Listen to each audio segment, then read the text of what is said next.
परमेश्वर के मधुर और मीठे नाम में आप सबको एक बार फिर से जय मसीह की परमेश्वर का धन्यवाद देता हूँ। उससे मुझे फिर से ये मौका दिया कि मैं परमेश्वर के वचन से कुछ बातें जो है आपके साथ शेयर कर सकूँ। परमेश्वर का धन्यवाद देते हैं परमेश्वर के वचन के लिए, जो हमें प्रतिदिन कुछ ना कुछ सीखने के लिए हमें बताता है कि हम परमेश्वर के वचन से सीख सकें। और पूरे वचन को, पूरे बाइबल को जो हम पढ़ते हैं, बहुत सारे कैरेक्टर्स बाइबल में हैं। कुछ अच्छे हैं, कुछ बुरे हैं, कुछ बहुत ही अच्छे हैं जिनसे हमें बहुत कुछ सीखने को मिलता है। और परमेश्वर के वचन में जितने भी कैरेक्टर्स हैं, अगर हम उनके बारे में स्टडी करें तो उनकी अच्छाइयाँ, उनकी बुराइयाँ, सब कुछ ना कुछ हमें सिखाती हैं। पिछले दिनों जब हम अपने घर में डिवोशन कर रहे थे, हमारा रूटीन जो बाइबल स्टडी चल रही थी, हम लोग दूसरा इतिहास में पहुँचे। तो राजाओं की पुस्तक और इतिहास की पुस्तक तकरीबन एक जैसी सी हैं। तो मैं अपने बच्चों को, अपनी पत्नी को बता रहा था कि राजाओं की पुस्तक में जितने भी राजा हैं वो किस प्रकार से उन्होंने राज्य किया। अगर हम वहाँ पे देखते हैं, वहाँ पे स्पष्ट एक ही बात लिखी है, फलाने राजा ने वही किया जो यहोवा की दृष्टि में ठीक था, फलाने राजा ने वो किया जो यहोवा की दृष्टि में ठीक नहीं था। और उनके किए हुए कार्य, उनके दंड, उनकी अच्छाइयाँ, उनकी बुराइयाँ जो है हमारे लिए बहुत महत्वपूर्ण है। अगर हम एक एक राजा के बारे में पढ़ें तो बहुत समय लग जाएगा, लेकिन पिछले दिनों जब हम पढ़ रहे थे तो हमारे सामने एक राजा के बारे में आया जिसका नाम था यहोशापात। यहोशापात राजा के बारे में अगर हम देखें तो एक बहुत ही सफल राजा, एक परमेश्वर का भय मानने वाला राजा, और एक ऐसा राजा था जिसने अपने राज्य को दृढ़ किया। और उसमें कुछ ऐसी बातें थी जो पर्सनली मुझे बहुत अच्छी लगी। और मैं बहुत बारी पढ़ चुका हूँ बाइबल को, लेकिन मैंने कभी इतने डिटेल से उसके बारे में नहीं पढ़ा था। लेकिन इस बार मैंने जब यहोशापात के बारे में पढ़ा तो परमेश्वर ने मुझसे बातें करी हैं। और मैं कुछ एक दो दिन मैं आपको बताऊंगा कि यहोशापात के जीवन से हम क्या सीख सकते हैं। उसने कहाँ सफलता हासिल की, कहाँ वो असफल हुआ, अगर हुआ तो क्यों हुआ। अगर हम यहोशापात के बारे में पढ़ें तो सबसे पहले उसके बारे में आता है पहला राजा 15 अध्याय और 24 पद में। जब वहाँ पे जब उसके पिता आसा राजा जो था उसकी मृत्यु हुई, उसके बाद यहोशापात जो था वो राजा बना। यहोशापात जब राजा बना वो 35 वर्ष का था और उसने 25 वर्ष तक यहूदा देश पर राज्य किया। और 25 वर्ष के राज्य में उस अपने देश को बहुत दृढ़ किया, बहुत लड़ाइयाँ लड़ी। और वहाँ स्पष्ट लिखा हुआ है उसने वही किया जो उसके मूल पुरुष दाऊद और उसका पिता आसा राजा ने किया, अर्थात जो यहोवा की दृष्टि में ठीक है वही वह करता रहा। जो यहोवा की दृष्टि में ठीक था उसने वही काम किए।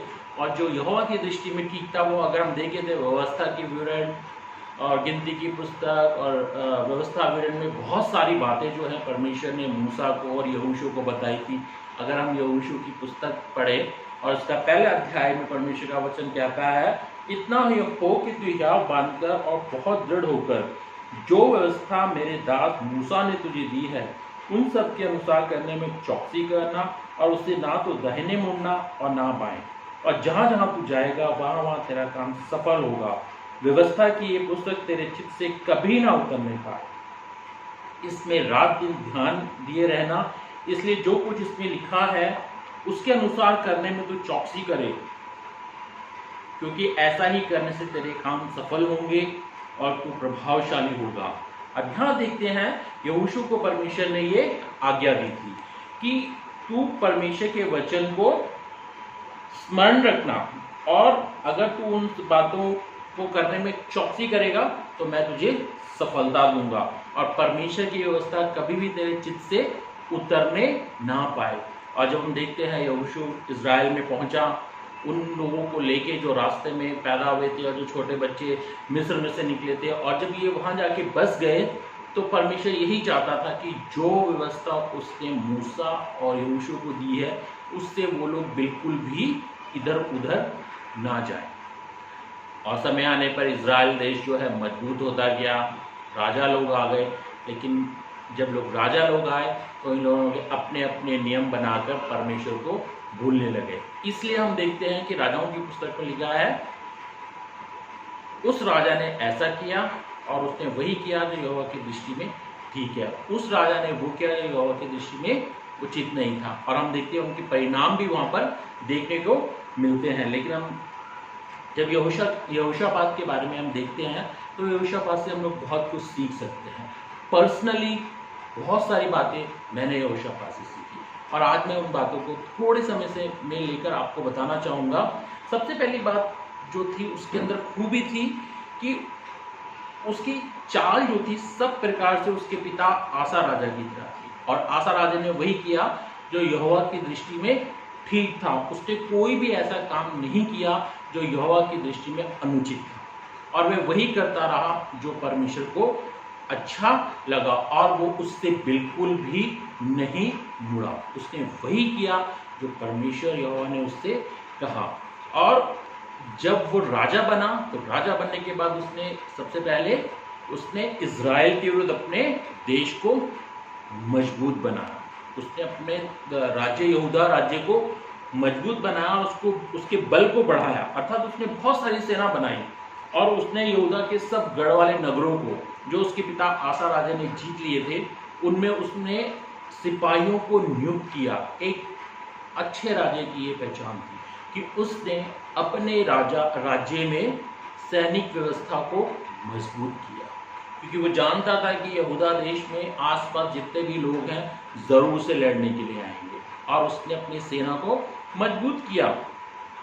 उसने यहूदा देश के एप्रेम से के नगरों में भी जो उसके पिता ने जीते थे उसमें भी उसने सिपाहियों की चौकियों को उसने बनाई और उसने एक मजबूत सेना किलेबंदी अपने राज्य की कर ली।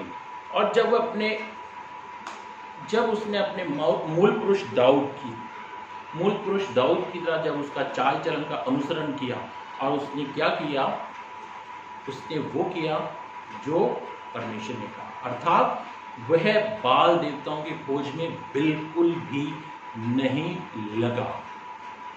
परमेश्वर जो है मूर्ति पूजा से घृणा करता है और जब परमेश्वर ने इन राजाओं को नियुक्त किया तो इन राजा परमेश्वर को भूल के मूर्ति पूजा करने लगे, बाल देवताओं की पूजा करने लगे, अशातरोत देवी देवताओं की पूजा करने लगे और उनका फल ये हुआ कि वो सब नाश हो गए और वह बाल देवताओं की खोज में बिल्कुल भी नहीं लगा। और उसका फल क्या मिला कि यहोवा जो था यहोशापात के संग रहा। जब यहोशापात परमेश्वर के वचन के अनुसार चला तो परमेश्वर भी जो है उसके साथ साथ चला। परमेश्वर ने उसको नहीं छोड़ा, क्योंकि परमेश्वर ने यहोशू की पुस्तक में बता दिया था कि मैं तेरे कामों को सफल करूंगा और उसने वही व्यवस्था को अपने जीवन में लागू किया। और कहते हैं, लिखा हुआ है यहाँ पे, और यहोशापात जो था अपने पिता के परमेश्वर की खोज में लगा रहता था। वो इस खोज में लगा रहता था कि मैं कैसे यहोवा को परमेश्वर को खुश करूं। आज हम लोग क्या है, परमेश्वर को खुश नहीं करते। आज हम लोग सोचते हैं कि लोग मुझे खुश करें, कि मेरे को पोस्ट मिल रही है या मैं कुछ बन गया हूँ या मैं कुछ हूँ तो लोग मेरी प्रशंसा करें, लोग मुझे ढूंढें। मैं परमेश्वर को खुश नहीं करूँगा, लोग मुझे खुश करें और मैं लोगों को खुश करूँ। लेकिन यहाँ देखते हैं उसने परमेश्वर के व्यवस्था को अपने जीवन में रखा और यहोवा उसके संग चला। और यहोशापात जो था वो परमेश्वर की खोज में लगा रहता था। एक राजा होने के बावजूद वो ये योजना बनाता रहता था कि मैं कैसे परमेश्वर को खुश करूं। शायद उसने पिछले राजाओं के जीवनों को देखा होगा कि कैसे उनका सर्वनाश हुआ, कैसे वो परमेश्वर को भूल गए। और उसके बाद देखते हैं जब वो यहोवा के साथ साथ चलता रहा और उसकी आज्ञाओं पे चलता रहा तब उसको क्या फल मिला। सबसे पहली बात जो थी, यहोवा ने उसके राज्य को दृढ़ किया। परमेश्वर ने उसके राज्य को गिरने नहीं दिया। और वही बात जो यहोशू की पुस्तक में लिखी थी, तेरे काम सफल होंगे और तेरे काम जो है प्रभावशाली होंगे। और यहाँ पर हम देखते हैं उसने दिखाया परमेश्वर ने कि अगर तू मेरे पीछे चलेगा तो मैं तेरे कामों को सफल करूंगा। यहाँ उसके राज्य को परमेश्वर ने दृढ़ किया।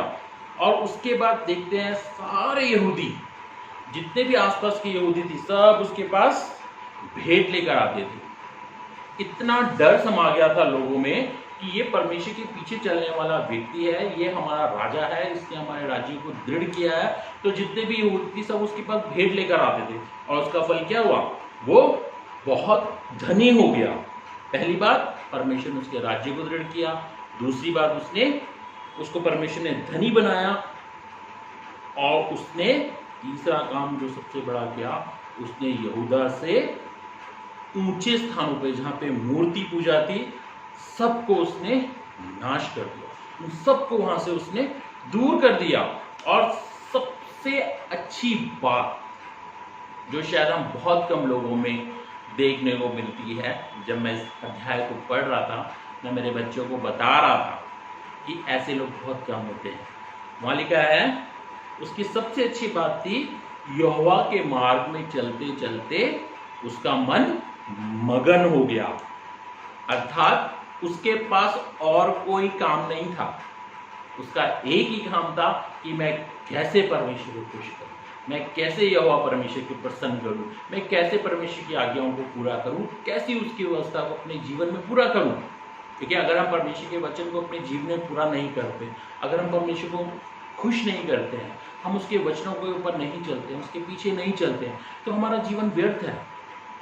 हम एक नामधारी ईसाई कहलाए जाएंगे अगर हम परमेश्वर को खुश नहीं कर रहे हैं। और यहाँ पे लिखा है, परमेश्वर के मार्गों पे चलते चलते उसका मन मगन हो गया। मैं पढ़ देता हूँ, दूसरा इतिहास 17